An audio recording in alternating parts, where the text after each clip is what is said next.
네, 안녕하세요. 여러분들의 구독과 좋아요로 이 채널이 유지되고 있습니다. 네, 영상 속도는 1.5배를 추천드리는 바이고요. 항상 구독자님, 멤버십 회원님들에게 감사하다고 말씀을 드리면서 이번 내용은 비트코인 반감기 얼마 남지 않았고 비트코인으로 해석해 볼 수 있을 만한 모든 내용을 정리하는 수순으로 한번 준비를 해봤고요. 그 전에 앞서서 이번에 금투세 폐지 부분도 여전히 주식 투자자분들 자기 이점 잘 챙겨먹기 위해서 5일밖에 안 지났는데 벌써 70%나 도달을 했습니다. 근데 대부분 분위기가 어떻게 흘러가고 있냐면요. 이번에 이제 우리 코인에서 과세 유예 이제 국민청원 올렸죠. 그래서 이 내용 업데이트 내용도 제가 저번에도 설명드렸다시피 이것도 공유를 계속 해 드린다고 했습니다. 그러니까 이번에 기획재정위원회에 회부가 되었다라고 되어져 있어요. 그래서 이제 일정 기간만 이제 지나면 반감기 이제 6일 정도 남았으니까 요 기간만 지나간다라고 하면 이제 한 7월, 8월 달 정도에 이제 검토를 좀 한 다음에 본회의에 상정이 될 거냐 안 될 거냐 요렇게 좀 보시면 될 것 같습니다. 근데 대부분 이제 뭐 댓글은 저는 정치적 색깔 전혀 없고요.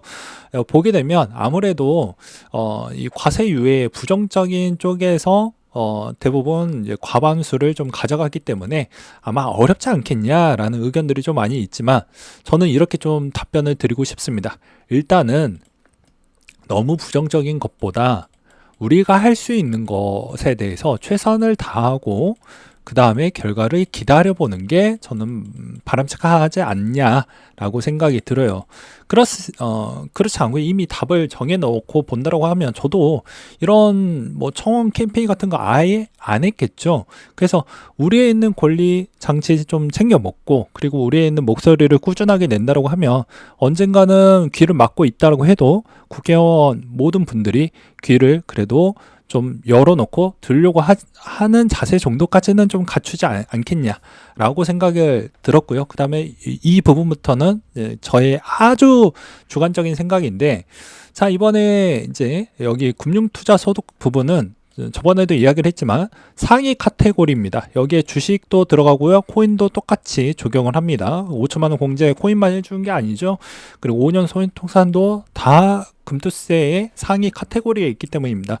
그러니까 주식하는 분들은 되게 결집력이 좋다라고 이야기를 했죠. 5일밖에 안 됐는데 벌써 70%나 도달을 했어요. 여기에서도 이제 여러분들이 아셔야 되는 게 제가 그냥 아무렇게나 뭐 진행하는 게 아니죠. 이분들도 이제 이분들 이득을 위해서 이렇게 빨리 움직였다라는 건 자, 5 플러스 5입니다. 그러면 우리 것만 올라갔으면 이거 뭐 그럴 수 있다라고 하지만 이게 형식적으로는 10만 명입니다. 10만 명. 근데 이게 잠재적으로 보게 되면 잠재적인 유저 수가 커요. 근데 아무리 과반 의석수를 가져갔다고 해도 이걸 그냥 쌩까고 넘어가기에는 저는 좀 안 될 것 같다라고 생각을 합니다. 그래서 어떠한 언급이나 의견 부분을 분명히 어느 정도는 일부 이상 반영을 해줄 거라고 생각을 하고 있기 때문에 아예 너무 부정적으로 보지 않고 이런 측면으로도 좀 고려를 하면서 보시는 게 맞지 않을까 싶습니다. 대부분 구독자의 일부 사람들도 약간 부정적으로 좀 보시는 게 있어서 저는 제 나름대로 이왕 이렇게 시작을 한 거 그래도 최선을 다해서 좀 가져가 볼 것이고요. 그 다음에 업데이트 되면 업데이트 내용 다 설명을 드리면서 가져갈 것입니다. 이왕 칼 꺼냈으면 그래도 끝까지 가봐야죠. 네. 이왕 이렇게 결과가 나왔다고 해서 그냥 그대로 당할 수는 없지 않습니까?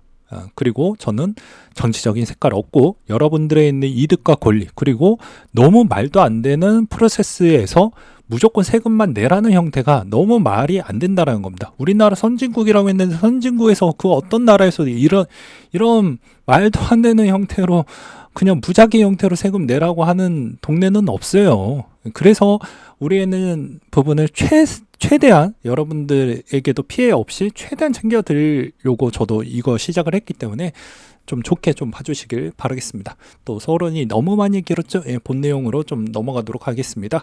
최근에도 이제 이 환율 이야기도 뭐 가끔 하기도 했었지만 이 환율 부분이 너무 많이 튀면 비트코인도 별로 좋지 않았던 부분이 있었습니다.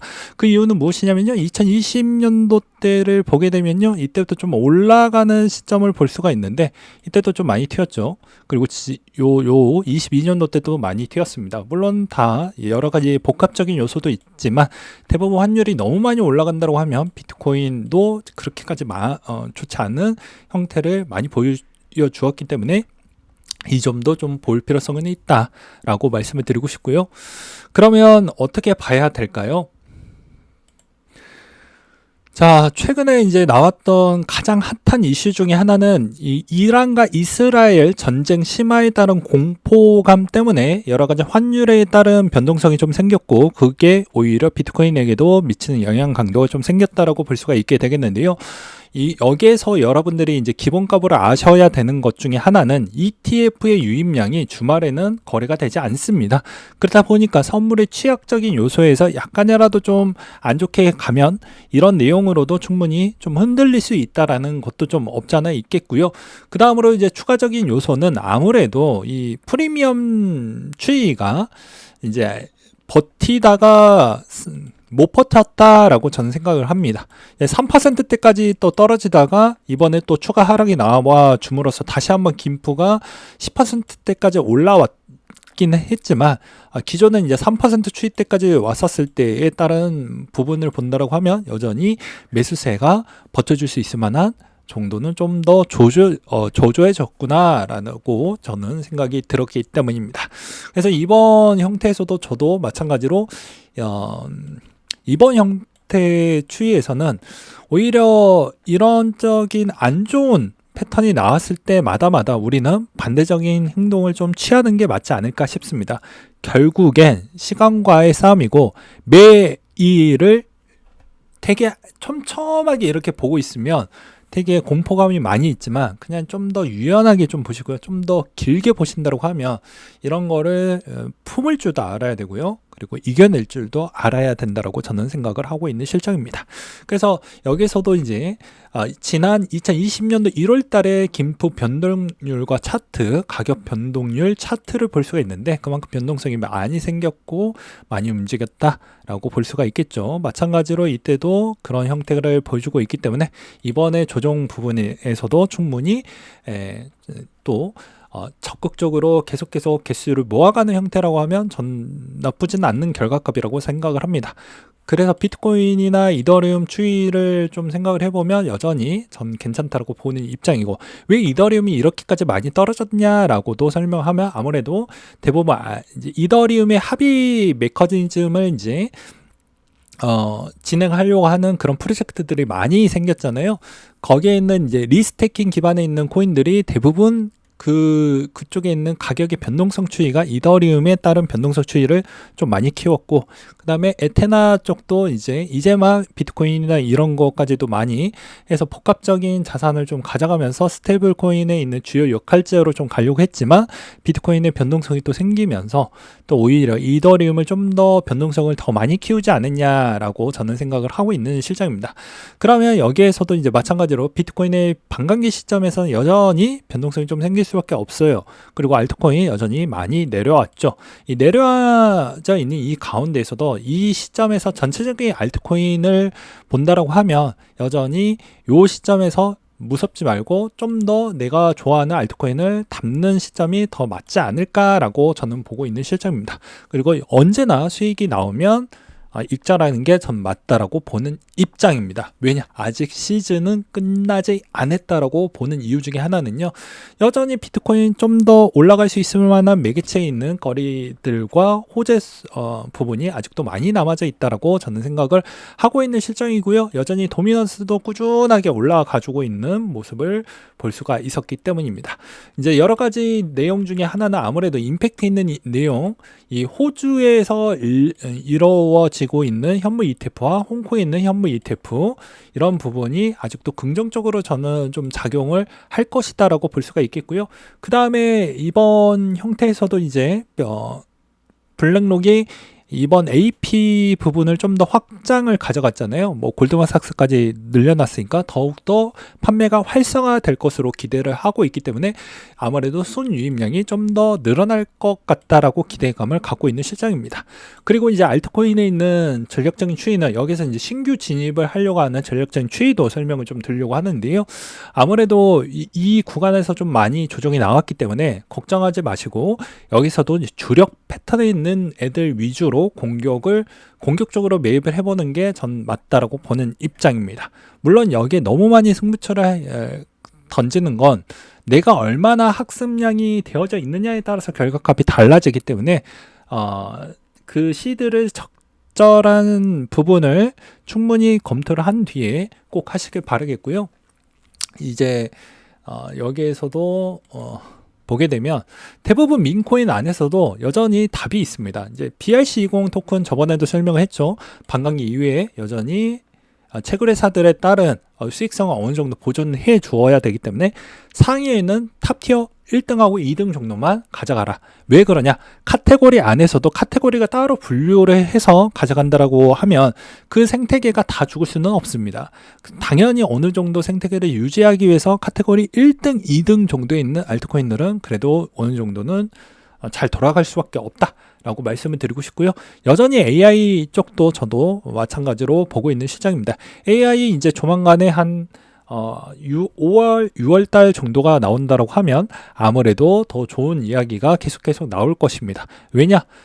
아마도 지금에 있는 투자 규모 사이즈를 본다고 하면 계속 이제 뭐 소식이 나올 때쯤이 되었는데도 아직 안 나오고 있기 때문이죠. 그래서 이런 점이 분명히 더 조정이 나왔을 때 이런 테마적인 접근 추이도 좀 열어두면서 볼 필요성은 있다라고 생각이 들고요. 그 다음에 이제 베이스에 있는 에코시스템 부분도 여전히 핫합니다. 핫하지만 여기에서도 이제 주목을 해야 되는 거 여전히 시가총액 대비해서 좀 잘 나가는 애들 위주로 좀 보시고요. 그 다음에 이더리움이 이렇게까지 조정이 나왔을 때도 이더리움 기반에 있는 아이겐 레이어 기반하고 그 다음에 거기에 있는 리스테이킹 기반에 있는 코인들을 좀 주목적으로 볼 필요성은 있다라고 저는 말씀을 드리고 싶습니다. 그리고 이제 특징적인 비트코인 계열에 있는 코인들 뭐 스택스나 이런 쪽도 로드맵이 아직까지도 원만하게 잘 돌아가고 있기 때문에 이런 쪽도 같이 보시는 게 맞지 않을까 싶고요. 그래서 종합적으로 보게 되면 지금이 어떻게 보면 추가적인 또 한 번의 기회라고 저는 생각을 합니다. 그래서 전체적인 알트코인은 추세적 기반 요소에서는 조정 나올 만큼은 충분히 다 나왔다라고 생각을 합니다. 여기서 추가 조정이 나온다고 해도 어차피 2분할 관점으로 들어간다고 하면 저는 거의 손해를 보지 않을 거라고 생각을 합니다. 단 원래 갔던 놈들 위주로만 좀 챙겨 드시길 바라겠고요. 안 갔던 애들은 사는 게 아니겠죠 라고 저는 말씀을 드리고 싶네요. 그리고 마지막 내용으로는 아무래도 금리적인 추이를 또 빼놓을 수는 없을 것 같은데 대부분 이 금리 추이는 지금 CPI 물가 부분에 따른 이야기가 많이 나올 수밖에 없을 것 같은데요. 이것도 그냥 아주 쉽게 간단하게 설명을 좀 드리도록 하겠습니다. 자, 보게 되면 2022년도 기준점으로 봤을 때 7월달 시점에서 어느 정도 최고치를 찍고 나서 좀 내려왔죠. 그러면 여기에서 환율하고 좀 비례하면서 볼 필요성은 저는 있다라고 보는 입장입니다. 환율이 이렇게까지 많이 올라와져 있으면 어떤 결과값이 나올까요? 저번에도 이야기를 했지만 환율이 높은 위치에 있을 때마다 이제 여기 이 1,400원대에 있을 때마다 그만큼 물가가 미국의 입장에서는 수입 물가 추이가 어느 정도 커버가 되기 때문에 이제 형식적인 지표상으로는 그렇게 나쁘지는 않을 것으로 보여집니다. 그리고 유가가 어느 정도 올라와서 부담은 되긴 하겠다만 그 일정 이상에 있는 그 추가 상승 랠리만 어느 정도만 커팅을 해줄 수 있을 만한 사이즈만 되면 뭐 5월달, 6월달에 나왔던 내용에 있는 지표들은 생각보다 좀 원만하게 나올 확률이 매우 높다라고 생각이 들기 때문에 이번 형태에 있는 이슈는 그렇게 나쁘다라고 보기에는 좀 어렵지 않을까라고 생각이 들고요. 그 다음에 이제 저번에도 이야기했지만 2분기에 따른 지표를 다 보고 보는 게 같다. 그리고 방향성도 2분기 부분을 좀 보고 판단하는 게 더 맞지 않겠냐. 어차피 1분기는 그럴 줄 알았다라고 저는 생각이 들었고 2분기 부분부터는 그렇게 좀 보고 판단하는 게 더 맞지 않을까라고 생각이 듭니다. 아무튼 여기까지 준비를 했고요. 항상 성투하시길 바라겠고 이상으로 마치도록 하겠습니다.